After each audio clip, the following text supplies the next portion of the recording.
Bueno, Luis, oye, encantado de que estés aquí y que podamos charlar un rato y muchas gracias por aceptar la invitación. Si quieres, Un placer. ay, perdona que te he cortado. Antes de nada, si quieres, preséntate. ¿Quién es Luis Martín? Bueno, pues soy director del área de Digital Business de Geek, lo que antes se conocía como digital, ¿sabes? Lo único que ahora se ha unificado, ¿sabes? Toda la oferta que teníamos en una nueva unidad de negocio muy potente a nivel mundial, en la que, bueno, yo llevo, ya este es mi cuarto año en Geek, aunque yo vengo del mundo de los medios de comunicación, estuve durante más de 16 años trabajando en el grupo COPE, primero como periodista, haciendo radio, pero luego llevando ya toda la parte digital del grupo, liderando toda la unidad de negocio del grupo, y ahí di el salto a la consultoría, que es donde estoy ahora, llevando principalmente estrategias de contenidos, estrategias de voz y en general estrategias digitales integradas para los clientes que tenemos, la mayor parte de los cuales están en España, aunque también muchos están en Latinoamérica. Recuerdo, yo no sé si ya, yo creo que ya estabas en COPE, pero no me acuerdo muy bien. Pero sí recuerdo el momento de los atentados del 11S de Nueva York. Y yo creo que estabas empezando, ya estabas allí, pero recuerdo que pues en aquellas fue como, mira, tengo que estudiar un examen, creo, o estabas todavía con alguna asignatura y fue como, Pero me quedaba una asignatura para acabar la carrera. pero que Que fue me lo como había dejado, un máster avanzado, ¿verdad? Lo del 11S. me lo había dejado para septiembre para poder hacer prácticas durante ese verano. Entonces me quedaba literalmente un examen que era de Derecho de la Información, me acuerdo perfectamente. Y efectivamente, el único día que me había cogido libre en todo el verano fue el del 11S, porque la intención era, oye, me quedo estudiando un poco de última hora, como solíamos hacer, a ver si ya al día siguiente hago el examen tranquilamente. Pero bueno, con lo que ocurrió, estuve 26 horas seguidas en la radio, me acuerdo perfectamente. Fue una cosa, o sea, de estas que te marcan, ¿sabes? Como persona, obviamente, todos nos Claro. acordamos dónde estábamos y qué estábamos haciendo, pero como periodista, sin ninguna duda, porque fue tremendamente retador, o sea, era como vivir algo de una película, Sí, ¿sabes? sí, algo histórico, claro. Pero histórico, aunque en ese momento no era consciente de lo que estaba pasando, pero con un nivel además de exigencia, porque teníamos que entrar cada media hora en antena. Por entonces había muy poca gente que hablaba inglés, ¿sabes? En la emisora. Entonces estaba literalmente el jefe de internacional, otro chaval de prácticas y yo éramos los únicos tres que hablábamos inglés. Entonces estábamos continuamente doblando cortes de bus, de todo lo que venía, ¿sabes? Para ir sacando sonido continuamente. Y así estuve 26 horas. Obviamente no fui al examen al día siguiente, entonces tuvimos que hablar con el profesor y bueno, explicar lo que había ocurrido, y me dejaron al final hacer el examen más tarde y al final aprobar la carrera de periodismo. Y esto creo que Pero ha sido además encaja muy bien con cómo lo que has introducido, ¿no? En tu puesto actual y la importancia que tiene y que ha tenido la voz en toda la narración de historias. Ya puede ser en la radio, desde el punto de vista de noticias, pero últimamente más también desde el punto de vista de marca, ¿no? Las marcas yo creo que han pasado por un proceso de centrarse muy en producto y contar sus funcionalidades a girar más a qué es lo que aportamos como marca. ¿Cómo ves esta evolución del storytelling, de la evolución de la voz y qué posicionamiento tiene actualmente la voz? Fíjate, yo creo que ahí lo importante primero es entender que las marcas, antes incluso de la irrupción de la voz, ¿sabes? Ahora mismo han estado sufriendo un cambio importante en lo que es la relación con los consumidores, en la manera de relacionarse con ellos, y estamos llegando ya a un punto en el que han entendido la necesidad de conversar, de interactuar realmente, de verdad, con ellos, de escucharles, de dar respuesta a las necesidades que van más allá de lo meramente comercial, de productos, sino que hay mucho también de lo que puede aportar la propia compañía a la sociedad, a las necesidades de los consumidores, que van más allá, insisto, de lo meramente transaccional. Hemos pasado de algo transaccional a lo que llamamos algo conversacional.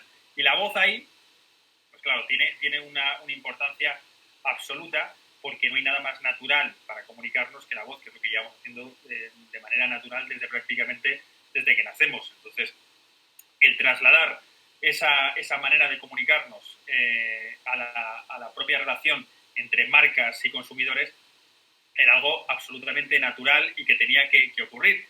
Que a pesar de lo natural que suena, está costando a muchas compañías el darse cuenta de la importancia de esto. Pero, si me permites, Jaime, y aquí pego otro salto, la importancia de la voz no es únicamente en la relación con las compañías, sino en la relación que estamos teniendo con la tecnología. Durante los últimos 5 años se ha producido un salto tecnológico absolutamente brutal en todo lo que tiene que ver con tecnologías de voz, de reconocimiento de voz, que han hecho que cambie la manera en la que estamos utilizando o interactuando la voz como interface, porque al final, igual que en su día, cuando dimos el salto a los móviles táctiles con el iPhone, y de repente gestos como el pinch and zoom y este tipo de cosas, se hizo algo natural, con la voz ha pasado algo muy parecido. Yo sé que tú tienes hijos, yo también, y mis hijos hablan con Alexa como si fuera uno más, ¿sabes? O con Siri, ya le preguntan. Yo ya he perdido cierto rigor, ¿sabes? Con mis hijos, o sea, ya no se creen lo que les digo. ¿A cuánto mide el Everest? Pues yo ya les puedo decir que 8.000, no. Se lo pregunto a Alexa, que lo sabe seguro, me dicen, joder, ya no te puedes tirar triples y esa también, incluso también en las sobremesas, ¿verdad? Recuerdo muchas sobremesas de, pues yo opino esto, pues yo lo otro, y te podías pasar horas. Ahora es, espérate que voy a sacar a Google o voy a preguntarle a quien sea. Pero justo antes era, voy a mirarlo en Google, para lo de las apuestas de bar. ¿Sabes? Yo digo que espera un segundito, lo sacabas y ahí se acabó la conversación. Pero es que ahora, en vez de sacar el móvil, de buscarlo y tal, de decir, Alexa, ¿quién es el que nació? No sé qué, y te dice el nombre directamente. Hemos integrado al final y normalizado el comunicarnos en este caso, con una inteligencia artificial, ¿sabes? Como es Alexa, un asistente de voz como es Alexa, o como puede ser Siri, o como puede ser Cortana, que lo hemos introducido en nuestra vida cotidiana. Y lo hemos introducido en nuestros hijos, pero también en las personas mayores. Es algo que ya es natural.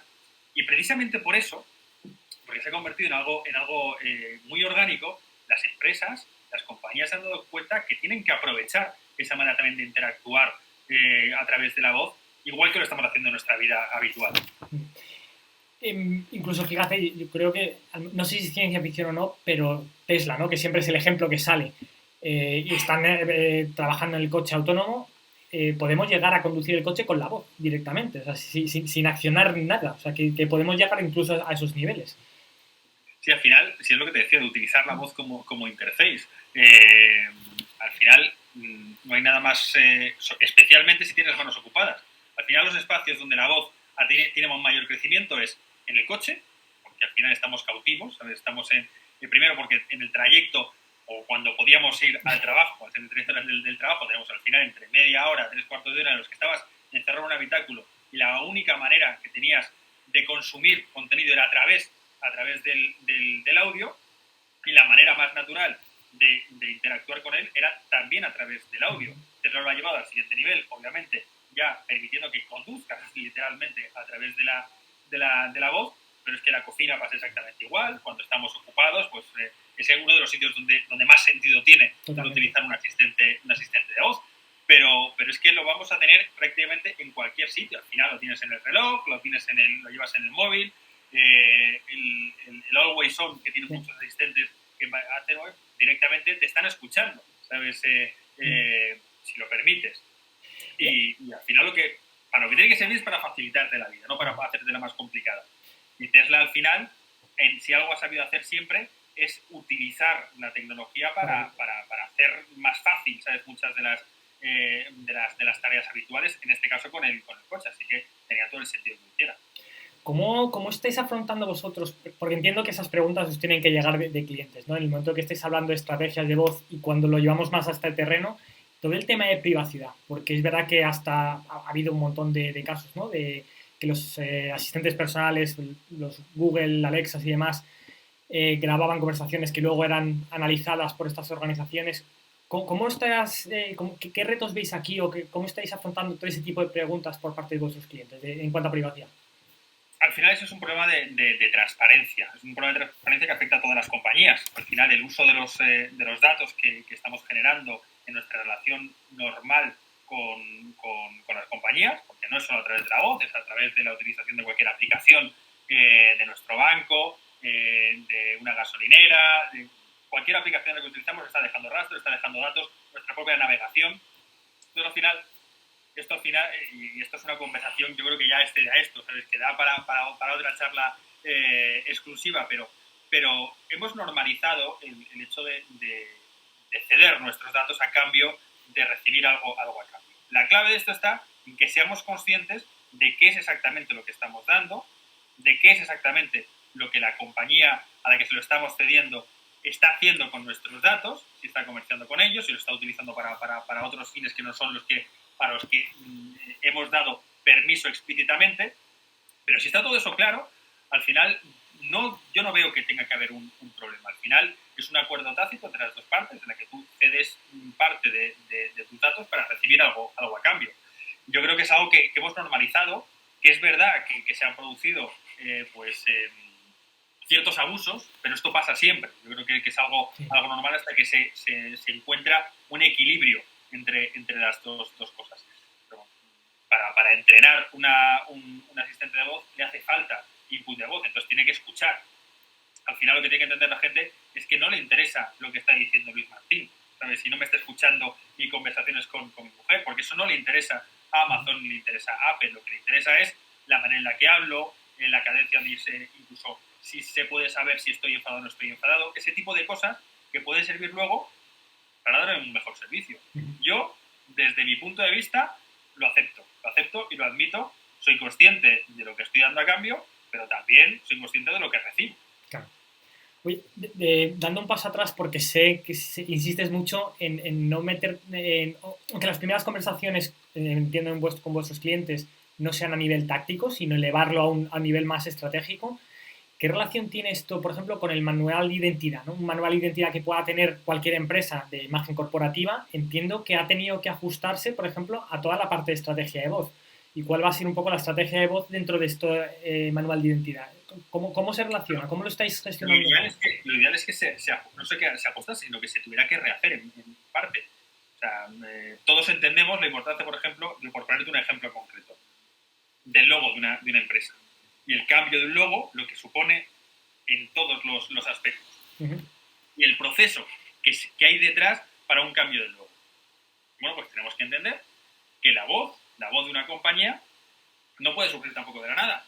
Tiene que ser un proceso que esté reflejando realmente la identidad de la compañía, el tono si es un producto, si es un hombre o una mujer, por qué. O sea, hay infinidad de aspectos que están detrás y que nosotros, por ejemplo, cuando desarrollamos la voz de una marca, el proceso para hacerlo es un proceso muy, muy largo porque están interviniendo psicólogos, neurólogos, sociólogos. Al final hay mucha gente que está detrás para conseguir sacar de la identidad de verdad de la compañía, de su visión, de sus valores, para poder personificarlo realmente en una voz.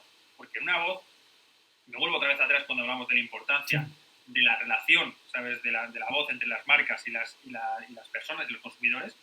Al final, lo que te permite crear es algo que no te permiten otras cosas, que es un lazo emocional con la marca. Y para que ese engagement emocional sea correcto, tienes que haber hecho muy bien los deberes. Y tiene que ser coherente, además, con toda esa identidad de marca. No puedes decir, oye, bueno, quiero que sea mujer, que sea de edad entre 30 y 40 porque tal, que tenga un tipo... Bueno, pues no, pero eso tiene que tener un porqué y sobre todo un para qué. Y para eso pues hay que hacer un trabajo muy, muy, muy en profundidad, del cual además salen derivadas interesantísimas y casos de uso que van más allá de la propia. Claro. Comentabas que son procesos largos y que tienen que ser bien pensados, ¿no? Si me dejas parar un momentín, pensamos a lo mejor en proyectos más tecnológicos, puros y duros, se habla mucho de las metodologías Agile, ¿no? De intentar dar valor rápido. ¿Aplicas también a este tipo de estrategias de voz y a este tipo de proyectos? ¿O hay que modelarlos de otra forma diferente? ¿Cuál es vuestra recomendación? porque tú al principio empiezas haciendo esa labor, ¿sabes? Digamos, de creación de esa identidad sonora, y a partir de ahí van saliendo derivadas. O sea, lo que no puedes pretender es decir, oye, voy a hacer esto con el único objetivo de hacer la identidad sonora. Lo puedes hacer para eso, Sí. pero tienes que ser conscientes que te va a servir para muchas más cosas. Y en ese proceso van a pasar cosas que te van a ayudar, y eso lo hemos visto con muchos clientes con lo que lo estamos haciendo, les están ayudando a entender cosas que no entendían de su propia compañía, a descubrir, porque ¿qué hay detrás de esto? Entrevistamos, hacemos focus group con miembros de toda la compañía para ver qué es lo que ellos entienden, para qué es lo que ellos esperan de los propios consumidores, y se dan cuenta, las propias compañías sacan información valiosísima que les sirve para muchas otras cosas. No solo, aunque luego vayamos a terminar haciendo un skill, haciendo la voz de la compañía, haciendo un podcast, pero en ese proceso todo lo que ocurre para llegar hasta ese resultado final, hasta ese output, sirve para muchísimas más cosas. Claro.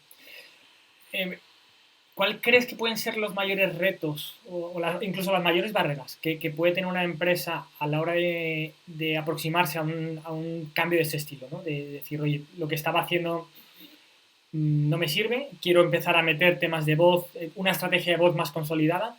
¿Cuál crees que pueden ser las primeras barreras o los primeros retos que pueden tener delante? Pues el primero es quién es el owner de esto, ¿sabes? Al final, quién es el que va a ser el responsable de la estrategia de voz. Tiene que ser marketing, tiene que ser comunicación, tiene que ser negocio, tiene que ser... Y eso es muy complicado porque dependiendo de quién sea la persona que lo coja, se lo va a llevar hacia su terreno, obviamente, y probablemente hacia algo mucho más táctico. En cambio, que lo que nosotros intentamos es que tenga una visión mucho más estratégica que permita lo que decía. En ese camino de construcción va a permitir derivadas probablemente a todas las unidades de negocio de una compañía, no exclusivamente a una. Podemos ir a resolver un problema concreto, una necesidad concreta de un área concreta, y a partir de ahí extrapolar y ampliar para el resto, pero lo que es una pena es desperdiciarlo únicamente para eso. Es un poco el riesgo que nos llega. Muchas veces llegan con una petición muy táctica, que no es algo malo, porque tienes una necesidad concreta y oye, que es que yo quiero sacar esto porque necesito, perfecto, vamos a hacerlo, pero déjame que amplíe un poco el scoop y que te diga qué más cosas se pueden hacer. Y para llegar a esto, ¿cuál sería el proceso, digamos, aconsejable? Porque te decía que es un proceso que es largo, pero también puede ser muy corto. O sea, yo te puedo hacer en menos de un mes un skill muy potente, pero oye, para llegar a eso de verdad, con consistencia, con toda la identidad de la compañía, a lo mejor tengo que haber hecho otras cosas antes, o tengo que conocerte muy bien. Si conozco muy bien la compañía, seré capaz de verdad de dar respuestas, ¿sabes?, a esa necesidad táctica. Pero si no, o si no lo sabes tú, porque otra cosa que pasa, y que lo estamos viendo, es que la propia compañía no es consciente, ¿sabes?, de lo que tiene dentro. Claro. Si necesita ese proceso casi de introspección, ¿sabes?, esa auditoría, ¿sabes?, que les hacemos, para que salgan a flote cosas que ni siquiera ellos eran conscientes. Y bueno, pues es que es verdad, ¿no? Esto es algo que no estamos explotando y que están demandando nuestros consumidores, o que esperan de nosotros y que no le estamos dando respuesta. Claro. No sé, el riesgo es que te pierdas cosas por el camino. Claro. Entonces, si eres consciente de que hay muchas más cosas y dices, oye, mira, es que ahora mismo no puedo abordar esto, ¿vale? Podemos empezar con esto, pero sé que hay toda esta otra parte y que con tiempo vamos a ir viéndolo también. Estupendo.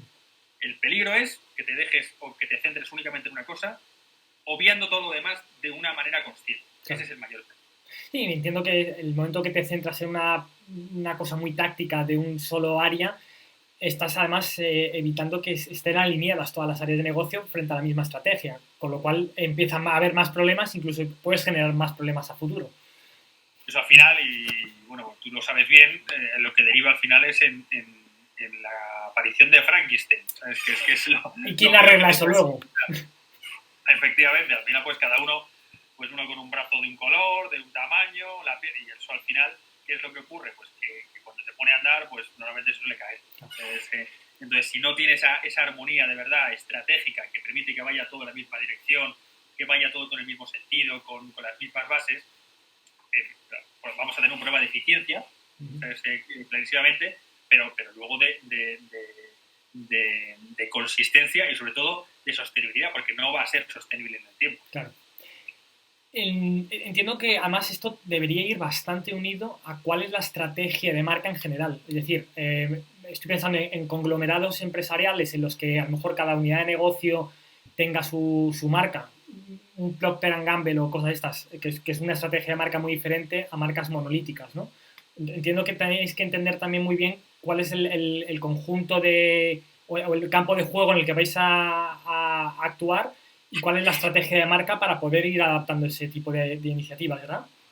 A nivel corporativo, obviamente, es muy, muy diferente la manera de abordar un proyecto dependiendo de la tipología de la compañía. Una multinacional, multimarca, pues como decía Procter Gamble, no tiene nada que ver pues con a lo mejor una compañía de banca con una marca muy fuerte, que es única y que tiene muy claro, ¿sabes? Obviamente son guerras totalmente diferentes y la manera más de abordarlas tiene que ser muy diferente. Y tampoco hay que pecar porque puede ser otro de los peligros de ambición, porque al final, si te dices, es que vamos a construir un paraguas estratégico que aborde todo esto, puede provocar que no termines de arrancar finalmente ningún Claro. proyecto. Con lo cual, hay que ver un poco el equilibrio también entre las dos cosas, porque al final la famosa parálisis por análisis se da mucho, sobre todo en este tipo de compañías, cuando intentas llevártelo desde muy arriba. Pues a lo mejor hay que ver, muchas veces ahí lo que entra es la necesidad final de negocio. Oye, pues, ¿cuál es la prioridad de negocio ahora? ¿En qué marca nos tenemos que centrar? Vamos a ir a por ella y vamos a hacer un poco de test porque es también una de las cosas que hemos visto nosotros que funciona muy bien. Vamos a hacer el planteamiento estratégico, pero decir, oye, atrévete con una prueba de concepto. Vamos a probar con algo que ahora mismo para ti sea importante desde el punto de vista de negocio, desde el punto de vista de marca. Vamos a testarlo para que tú te convenzas también, ¿sabes? de la idoneidad, porque también hay que decirlo, esto no es para todas las compañías. Claro. Tiene que tener un nivel también de maduración concreto, no vale también para cualquier tipo de compañía. Bueno, pues también tienes que probarlo. Y no pasa nada por decir, oye, a lo mejor este no es mi momento. Estoy en un momento ahora que a lo mejor dentro de un año y medio, 2 años sí, pero ahora mismo no. Justo. También hay que saber calcular bien los tiempos en esto. Y entiendo además que es no solo la creación, sino el mantenimiento de todo esto a lo largo del tiempo. Es decir, que tengas los recursos y que tengas las ganas de seguir continuando todo esto que se ha creado. Claro, porque al final lo que estás creando son nuevos canales, estás creando nuevos contenidos y luego eso, claro, hay alguien que tiene que seguir detrás dándole a la máquina para que siga funcionando. Y muchas veces, y lo vemos mucho, y decimos, mira, a mí es que me encantaría, pero es que no tengo equipo para hacer esto. Ya me cuesta sacar lo del día a día como para que me pongan, ¿sabes? Entonces, hay un poco el planteamiento de que se haga, bueno, pues ¿cómo podemos utilizar estas estrategias de voz para ayudarte en esto? Claro. Para buscar modelos que sean más eficientes en tu trabajo. Que son cosas que pueden parecer, ¿sabes? Bueno, pues realmente puede ahorrar tiempo, puede ahorrar dinero estrategias de voz. Pues sí, hay muchas partes porque nos estamos pensando siempre en la orientación al cliente, ¿vale? En el cliente final. Pero hay muchísimos procesos dentro de las propias compañías, desde el proceso de captación de nuevos, o sea, de recruitment. Sí. Hay un caso de uso que es súper interesante y que también lo estamos utilizando mucho y lo estamos viendo mucho en la propia selección de personal. Si se utilizan las tecnologías de voz para hacer un primer cribado, ahí hay con toda la parte de machine learning y inteligencia artificial que ya puede empezar, ¿sabes?, a hacer cribados en función de la conversación que estás teniendo y que puede parecer un poco marciano, pero ya se está haciendo. Eso aplicado también en el proceso para formación, por ejemplo, dentro de la compañía. El proceso de cuando entras en una compañía, pues que sea un asistente y que te guíe en ese proceso, que muchas veces llegas, te dan el ordenador, te dicen siéntate ahí y no sabes ni por dónde empezar. Bueno, pues se están haciendo cosas muy interesantes en toda esa parte. Pasando por lo que luego es la formación pura y dura, que también, pero luego tenemos un caso muy, muy interesante en el que, por ejemplo, se estaban utilizando, hicimos un asistente que lo que hacía era levantar actas. Actas de reuniones. Actas de reuniones, que iba etiquetando directamente las reuniones con las temáticas, con las personas que estaban hablando. Obviamente, todo el mundo sabe que está el asistente ahí, que no se está grabando, ¿sabes?, a traición. Pero eso que puede parecer algo muy simple, pues permite levantar acta de manera casi instantánea luego hacer búsquedas, ¿sabes? Sí, sí. De todo lo que se ha hecho. Ya lo típico. ¿Quién dijo esto? No, ¿quién?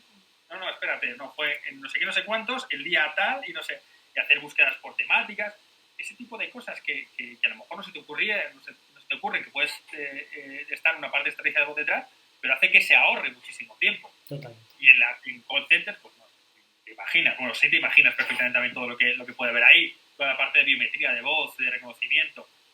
La verdad es que hay un camino por explorar absolutamente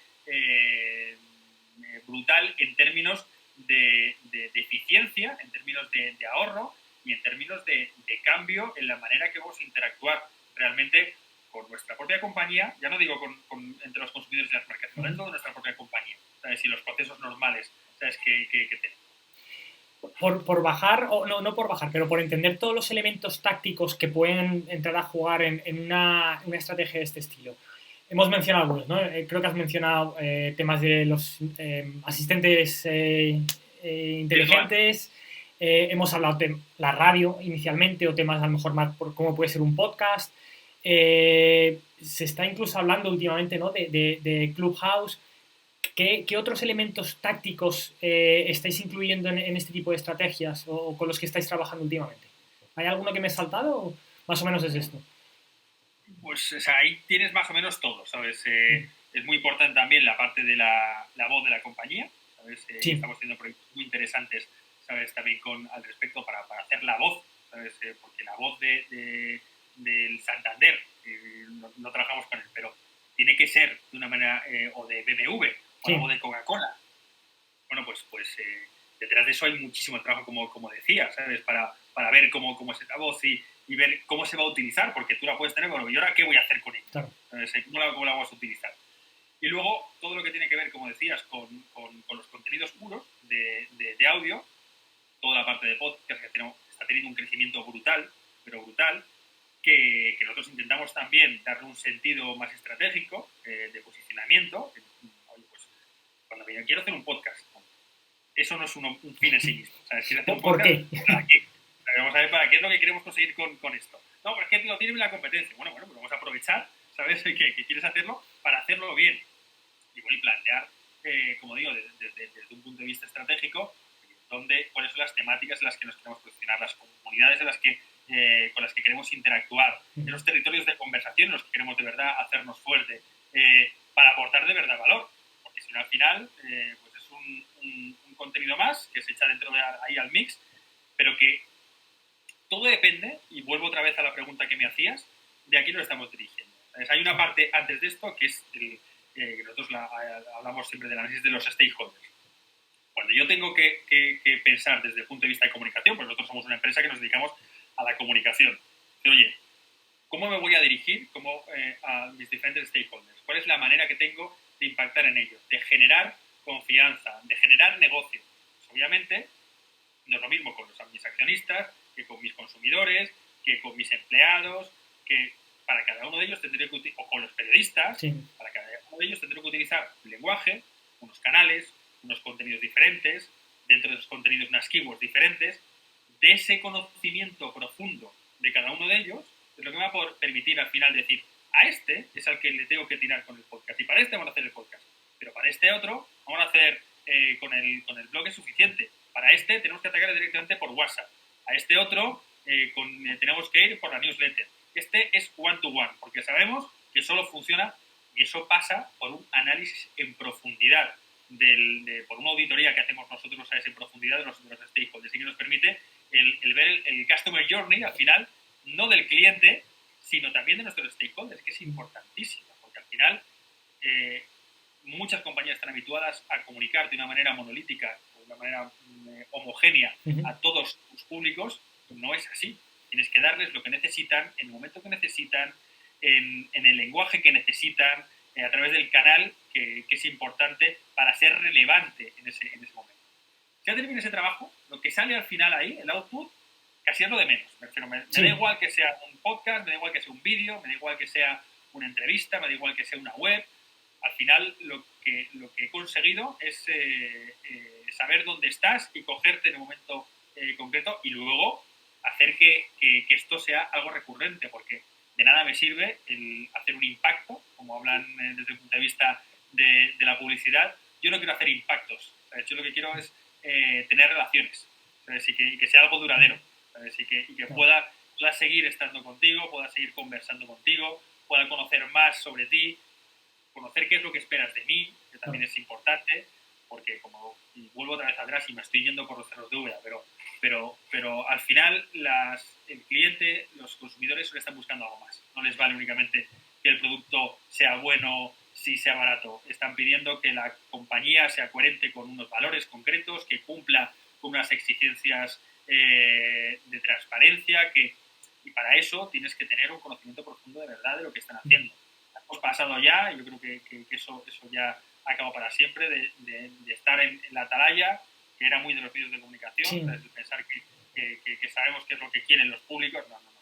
Esto va cambiando, cambia cada día, y es súper importante el estar escuchando de una manera activa y viva cuáles son esas necesidades para poder de verdad convertir, ¿sabes?, nuestra comunicación en algo que aporte valor. Yo creo que ahí ha habido o está habiendo muchos cambios, ¿no? Y comentabas unos cuantos de ellos, desde la empresa que comunica o vomita, ¿no? Campañas sin pensar en cuál es la reacción, a pensar más en ese journey, que es una comunicación más fluida entre ambas partes. Y por el otro lado que sea omnicanal. No es cada canal por su lado hace su guerra, sino que esté todo coordinado bajo la misma estrategia.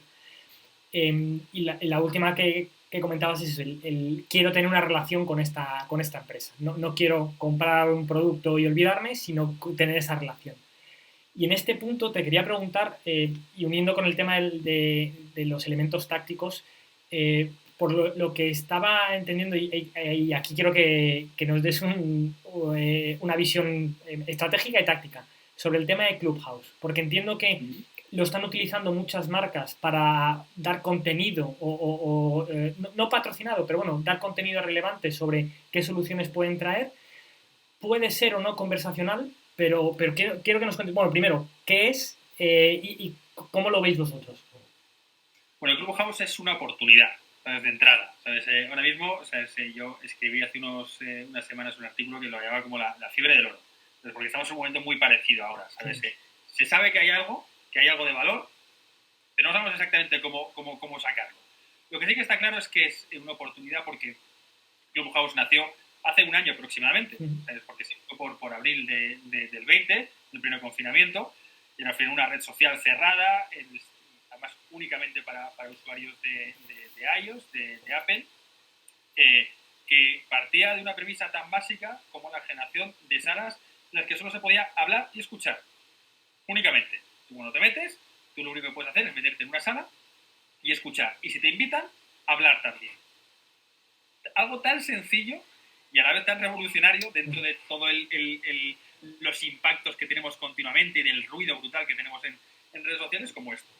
¿Qué ocurre?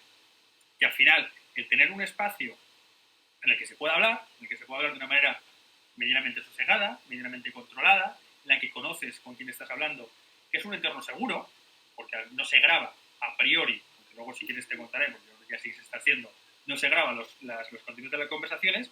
Lo que ocurrió fue que mucha gente pues encontró un espacio en el que podían expresarse de una manera natural, de nuevo, porque la voz, insisto mucho en eso, es la manera más natural para expresarnos y para comunicarnos, para hablar de cosas muy centradas en nichos, porque al final esas habitaciones, que es como están formadas, son temáticas, y luego están los clubs que llaman, ¿sabes?, que agrupan temáticas.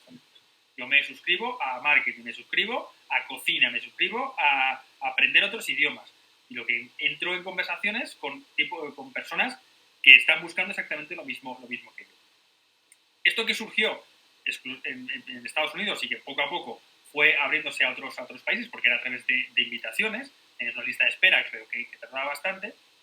Obviamente, ¿quién estaba ahí? ¿Sabes? ¿Quiénes fueron los primeros, sabes, en entrar e intentar capitalizar? Pues la gente de marketing, que enseguida pues, huele la sangre, pero aquí hay negocio, aquí hay algo que es interesante. Y yo recuerdo que la primera vez que lo utilicé fue en enero. En enero en diciembre del 20. y me pareció brutal porque estaba... podías hablar con gente, o sea, escuchar y meterte en salas, por ejemplo, yo me empecé a meter con cantantes famosos de español y se metían y estaba escuchándoles, ¿sabes? Incluso conversando con ellos, decías, pues, ¿qué oportunidad va a tener yo de hablar con no voy a decir nombres? Sí, pero bueno, sí. Y yo no era nadie para ellos, pero ellos se abrían para poder hablar, en este caso, en el caso de los artistas, con su público, ¿sabes? Con seguidores suyos. En el caso de la gente de marketing, era para hablar de negocio. Oye, pues compartir un poco información, para formación también, para dar charlas, para hacer como webinars, pero en formato de audio.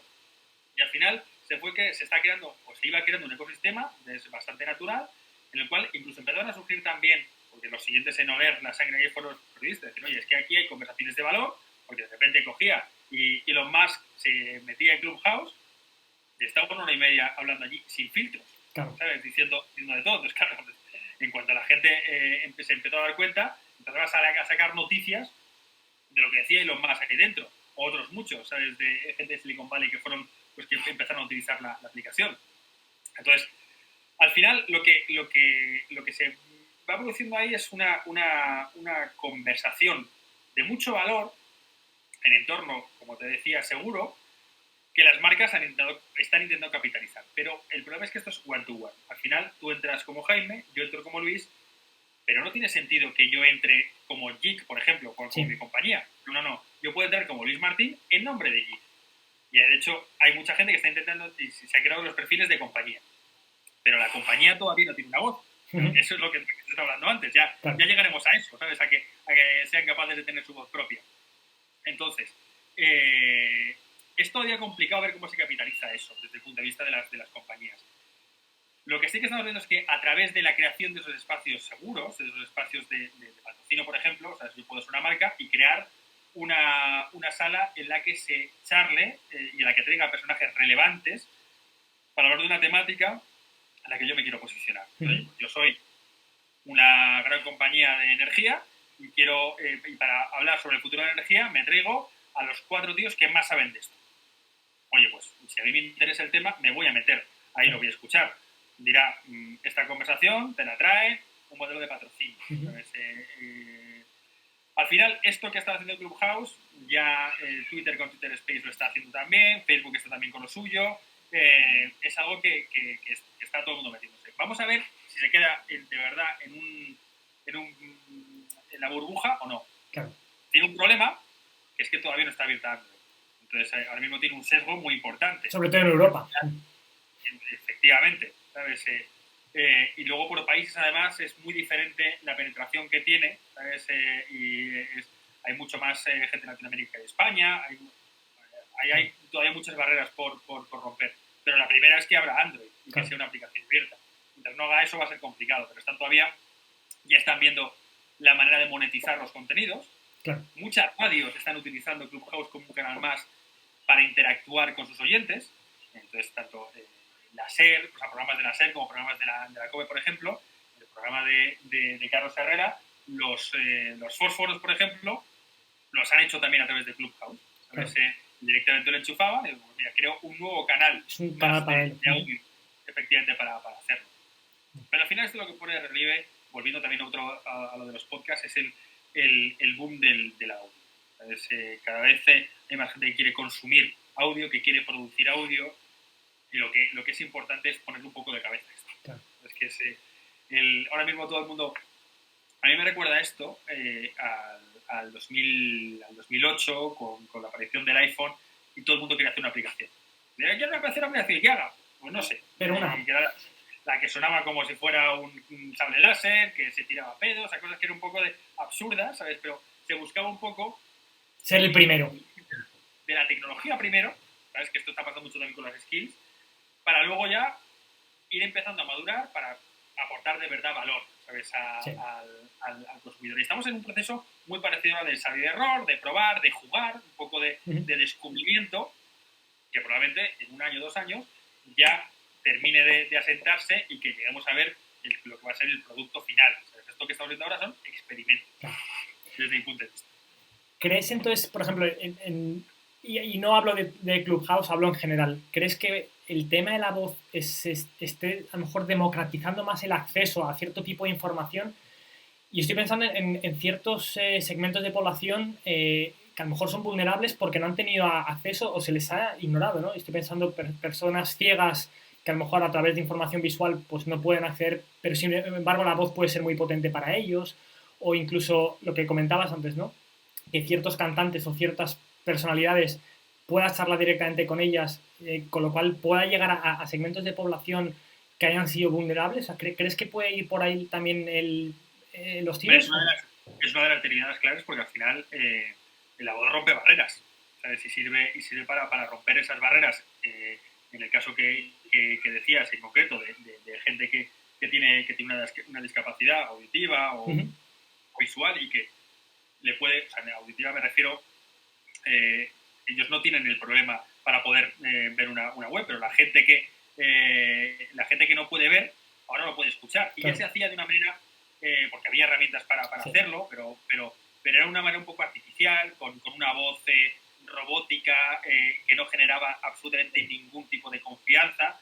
Y ahora es algo natural. Es que pueden preguntar directamente, les responde la propia página, la propia página web, pueden consumir cualquier tipo de contenido en formato audio. Una de las cosas, por ejemplo, que nosotros más estamos haciendo es convertir webs a formato audio. Porque ahí hay dos vertientes. Es, oye, voy a convertir lo que ya tenéis audio, ¿vale? Para que pueda ser consumido a través de la voz, ya sea para personas que tienen un tipo de discapacidad o para personas que a lo mejor no pueden ver en ese momento la pantalla, o para el tema de las búsquedas por voz, claro, que es también súper importante, o sea, el crecimiento que está teniendo las búsquedas a través de la voz es también está cambiando las reglas del juego. Antes tú buscabas restaurante japonés, ahora digo, ¿dónde puedo comer? ¿Dónde hay un japonés cerca? Y los resultados de las búsquedas son diferentes, lo están haciendo a través del smart speaker, lo están haciendo a través del reloj, lo están haciendo a través del móvil o lo están haciendo a través del coche. Claro. Y para eso tienes que haber preparado también tu página web y tus contenidos para que puedan ser consumidos y encontrados así. Entonces tienes una parte de traslación de lo que tienes a la voz y luego la creación de contenido original para ser consumido a través de la voz. Claro. Porque ahí puedo convertir y puedo crear cosas específicas para ser consumidas de esta manera.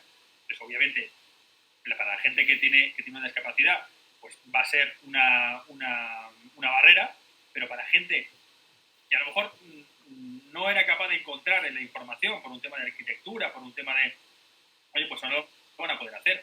Hay un caso muy clásico, ¿sabes?, de UX de esto, en el que se ve cómo la voz es útil. Si tú ahora mismo haces una búsqueda, si tú coges tu móvil y haces una búsqueda de para sacar un billete de avión para dentro de un mes para irte a Nueva York, pues si vas contando los pasos que vas dando, pues seguramente no sean menos de 7, 8, sí, ¿sabes? En el mejor de los casos van a ser 7, 8 pasos. Si tú puedes directamente, quiero un billete para ir a Nueva York el día 5 de agosto, te aparece directamente el resultado. Eso cambia también las cosas. Totalmente. ¿Sabes? Entonces, eso aplicado a otras muchas cosas, ¿sabes? Con las marcas, vas a poder preguntar a las marcas cosas concretas. Claro. ¿Cómo te va a responder la marca? ¿Con qué voz? ¿Con qué tono? ¿Cuál es el resultado que te va a dar? ¿Hacia dónde te va a llevar? Pues ahí es donde entra toda la parte que decía de haber hecho bien los deberes, la parte estratégica detrás, para poder dar una respuesta buena. Porque si no, en el mejor de los casos, quien te va a responder va a ser la Wikipedia. Correcto.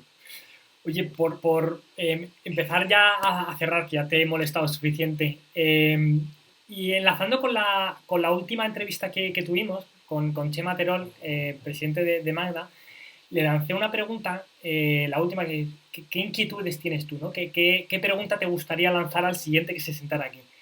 Y me soltó un tema que creo que puede ir muy bien lanzado, que era la preocupación que él tenía con cómo se está polarizando todo lo que es el terreno profesional. Con todo este tema de las nuevas tecnologías se están generando puestos muy bien pagados, normalmente en aspectos tecnológicos, y por otro lado se está desplazando a ciertos segmentos y que con bueno, pues sueldos más bien bajitos, ¿no? Pero ya no solo el tema de sueldo, sino la posibilidad que tengan de desarrollarse. ¿Crees, y llevado a toda esta conversación que hemos tenido, crees que todo este tema de estrategia de voz esté generando, o estáis viendo que esté generando nuevos perfiles y que y que se necesite formar a la gente con nuevas habilidades y que puedan tener una carrera por un lado diferente?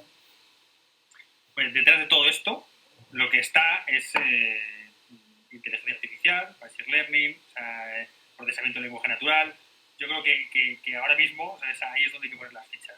Pero probablemente dentro de 3 o 4 años ya esté superado y estamos en lo siguiente. ¿Qué quiero decir con esto? Que yo creo que lo que de verdad va a cambiar las cosas y donde de verdad va a estar la diferencia es que seamos capaces de seguir aprendiendo. Es un aprendizaje continuo.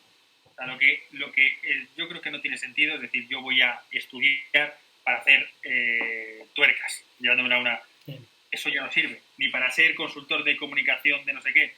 Tienes que estar reciclándote continuamente, pero no desde una perspectiva de si no me van a quitar el trabajo, sino desde una perspectiva, yo creo, también humanística, ¿sabes? Que es importante para seguir creciendo como persona y para no estancarte. La velocidad exponencial de la tecnología que estamos viviendo ahora no se ha vivido en ningún otro momento. ¿Sabes? Creo que tenemos ahora la teoría esta de los atractores, que no sé si la conoces, de Recuenco, ¿sabes? Pero que yo soy muy fan de ella. Nos está llevando a cambios que no somos capaces ni de anticipar, ¿sabes? Sabemos la puntita, pero no vamos a ser capaces de entender de verdad cómo va a cambiar todo esto. Y la única manera que vamos a tener de verdad de sobrevivir a esos cambios es adaptándonos desde el punto de vista del aprendizaje continuo. O sea, no significa que tengamos que cambiar totalmente la manera de, oye, si ahora estoy haciendo una cosa, hacer una cosa completamente diferente, pero sí de evolucionar hacia lo siguiente y tener la mente abierta a todo lo que va a ir viniendo y no agarrarnos a donde estamos y decir que no me muevan de aquí, que esto lo controlo. Tengo que tener la mente mucho más abierta a eso porque o sea, a mis hijos, ¿sabes? Cuando me dicen que quieren ser de mayores, yo, ahora pues quieren ser pues lo típico, pues astronautas, sí. Bueno, hay uno de ellos que me decía que quería ser minero espacial y yo, pues eso no va mal. Eso no es mal. pero que es que no tenemos ni idea. No tenemos ni idea de dónde nos va a llevar esto. Lo que no hay que tener es miedo, desde mi punto de vista. Sí. Si no tienes miedo y estás abierto al cambio y abierto a seguir aprendiendo, yo creo que tienes la mitad. Es esa capacidad de aprender y de desaprender y sobre todo eso, estar constantemente investigando. Por acabar, me gustaría soltarte la misma pregunta que le solté a Chema y creo que en su día también a Alberto. Es, ¿qué te inquieta? ¿Qué pregunta te gustaría a ti que solucionáramos o que intentáramos responder, a lo mejor en este caso, con el siguiente invitado que hubiera? ¿Qué es algo que tengas en la mente y que digas, vaya tema? Vaya tela. Pues, ¿sabes a mí lo que más me inquieta, de verdad? Se me parece que es un poco pragmático. ¿Sabes? Me va a llevar a otra... Sí. Pero a mí me inquieta de verdad el que esto sea sostenible en el futuro desde el punto de vista, al final, de nuestra sociedad. ¿Sabes? La famosa pirámide invertida, sí. ¿Sabes? Que me inquieta muchísimo. El ver que esa base tan pequeñita va a ser la que va a estar dentro de 30 años y qué vamos a hacer cuando nosotros estemos, ¿sabes? Ahí arriba y cómo va a ser... o sea, no soy capaz de imaginar qué vamos a tener que hacer para cambiar como sociedad para que esto siga siendo sostenible, para que no se caiga todo un chiringuito. Y es algo que me preocupa mucho, de verdad, porque lo que estamos haciendo ahora no es sostenible. No. Ni desde el punto de vista ambiental, por supuesto, medioambiental, pero las pensiones, el sistema político, todo esto va a saltar por los aires. Por lo que te decía de los atractores, o sea, hay muchas cosas que no van a ser, o sea, que no somos capaces de imaginarla, pero que sabemos lo que no va a ser seguro, que es lo que tenemos ahora. Sí. Y me inquieta lo que te decía de cómo vamos a poder adaptarnos, el ser capaz de no tener miedo a eso, de anticiparme y dejarme llevar por la ola en vez de quedarme quieto, y sobre todo pues cómo poder ayudar a mis hijos a que estén preparados para ser parte de la solución y no del problema. Sí. Te quiero dar las gracias por todo tu tiempo. Creo que ha sido muy enriquecedor y además cosas muy candentes, y no ahora, sino también yo creo de los próximos años, que evolucionarán de una forma o de otra, pero en el fondo es lo que comentabas, ¿no? No nos quedemos con los elementos tácticos, quedémonos con la parte estratégica, que en el fondo es lo que nos va a guiar en qué dirección tenemos que ir. O sea que muchísimas gracias por tu tiempo, Luis. A ti, Jaime, por invitarme, un placer. Nada, ya sabes, cuando quieras, hablamos otra vez. Muchas gracias, Luis.